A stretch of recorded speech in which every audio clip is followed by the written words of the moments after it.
মনে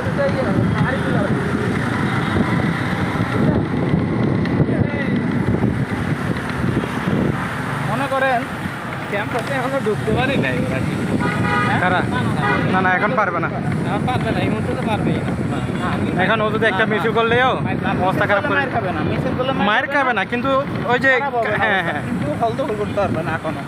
হলদখল না করতে হলে তো ভাই পলিটিক্স নাই, বুঝলেন না? ফল দখল ছাড়া কি সম্ভব? এটা তো সম্ভব না।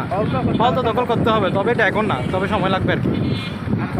মারামারি লাগবে তাই এখন ওই হলদখল বাদ দিয়ে চুপচাপি ক্যাম্পাসে আসে মাঝে মাঝে আসে এরকম একটা লোক হ্যাঁ, হ্যাঁ, থাকে। হ্যাঁ। আপনার ঈশান ভাই ভার্সিটিতে বহুত লোক, না দেখে বোঝা যাচ্ছে তো, বহুত খোলাবা দেখে বোঝা যাচ্ছে। মনে হয় যখন ছাত্র মানে ঢুকতে পারে না ক্যাম্পাসে, বুঝছেন, ওই সময় মনে করেন ওনার মনে করেন 50 জন 100 জন এরকম প্লান মনে করেন গেছিল। বাসায় তো গেতো মনে করেন 2 4 5 10 জন প্লান গেতো, বুঝলেন নাই? এর আগে মনে করেন যে বই কি দিয়েছে না, বই মেলা হয়েছে, হ্যাঁ বই মেলায় মনে করেন প্লানটা 10-15-20 হাজার টাকার বই কিনে দিচ্ছে। এরপরে আমের দিনে মনে করেন যে প্রায়ই মনে করেন ক্যারেটে আম নিয়ে আসে, বুঝছেন, নিয়ে মনে করেন তো ঢাকা কলেজের পোলাবান, ভার্সিটির পোলাবান, তিতুমিরের পোলাবান, এনে কিন্তু তিতুমিরের পোলাবানও আসছিল। ঢাকা কলেজের হ্যাঁ, ঢাকা না না ঢাকা কলেজের ফলাফাইনকে যদি হাতে নেওয়া যায় ম্যাক্সিমাম স্থানীয় তো হয়ে যাবে, আর কিছু লাগে না। এলাকাতে ঢাকা কলেজে না